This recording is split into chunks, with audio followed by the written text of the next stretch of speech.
মৃত্যুর পর কবরে নামানো পর্যন্ত ফেরেশতারা লাশের সাথে কি করে তা সকল মুসলমানের জানা উচিত।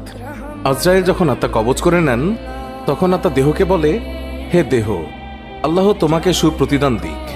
তুমি আমার সঙ্গী হয়ে আল্লাহর আনুগত্যে অগ্রগামী ছিলে, আর আল্লাহর অবাধে ছিলে খুবই পশ্চাৎপদ। তুমি আমার পক্ষ থেকে মুবারকবাদ গ্রহণ করো, কেননা আজ তুমি নিজেও মুক্তি পেয়েছ আর আমাকেও নাজাত দিয়েছ। এইভাবে দেহ আত্মাকে মুবারকবাদ দেয়। মুমিন বান্দার মৃত্যুতে জমিনের যেই সকল অংশে সে ইবাদত করত সেগুলো কাঁদতে থাকে। আকাশের যেই সকল দুয়ার দিয়ে তার নেক আমল উপরে উঠত সেই সকল দুয়ার তার জন্য কাঁদতে থাকে। যেই দরজা দিয়ে তার রিজিক নেমে আসতো সেই দরজাও কাঁদে। আকাশ জমিনের এই ক্রন্দন দীর্ঘ 40 দিন পর্যন্ত অব্যাহত থাকবে। মালাকুল মউত যখন তার আত্মা কবজ করে নেয় তখন তার দেহের হেফাজতের জন্য সেখানে 500 ফেরেশতা দাঁড়িয়ে থাকে। যদি কেউ তার লাশের পাশ ফিরাতে চায় তখন ফেরেশতারাও এই কাজে মানুষের সহযোগিতা করে। এমনকি কাফন পরিধান এবং সুগন্ধি মাখানের কাজেও ফেরেশতারা অংশ নেয়। লাশের সম্মানার্থে ফেরেশতারা 2 সারি করে ঘর থেকে কবর পর্যন্ত দাঁড়িয়ে যায়।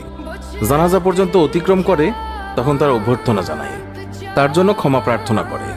মুমিনের মর্যাদার এই অবস্থা দেখে ইবলিস এত জোরে চিৎকার করে ওঠে যে তার দেহের হাড়ের কোনো কোনো গ্রন্থির বন্ধন এই সময় ছিঁড়ে যায়। সে আক্ষেপের সাথে তার সঙ্গীদের বলতে থাকে, তোমাদের সর্বনাশ হোক, এই বান্দা তোমাদের ফাঁদ থেকে কিভাবে ফসকে গেল। ইবলিসের সঙ্গীরা বলে, এ নিষ্পাপ ছিল, তাই আমাদের ফাঁদে আটকায়নি। মালাকুল মউত যখন তার আত্মাকে নিয়ে আকাশে আরোহণ করে তখন হযরত জিবরাইল আলাইহিস সালাম 70,000 ফেরেশতা নিয়ে তাকে অভ্যর্থনা জানায়। আর সকল ফেরেশতারা তার কাছে আল্লাহ তাআলার সন্তুষ্টির সুসংবাদ জানাতে থাকে।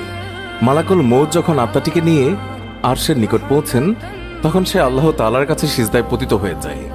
আর সেই সময় আল্লাহ তাআলা ইরশাদ করেন, হে মালাকুল মউত, তুমি আমার বান্দাকে নিয়ে জান্নাতের বাগানে রেখে এসো।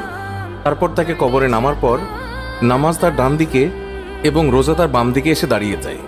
আল্লাহর রিজিক এবং কোরআন তিলাওয়াত এসে দাঁড়িয়ে যায় তার সিধানের দিকে। পায়ের দিকে দাঁড়িয়ে যায় জামাতের সাথে নামাজ পড়ার জন্য মসজিদের দিকে গমন। আর তার ধৈর্য কবরের এক কোনায় অবস্থান নেয়। এই সময় আল্লাহ তাআলা তার কবরে আযাবের একটি অংশ প্রেরণ করেন।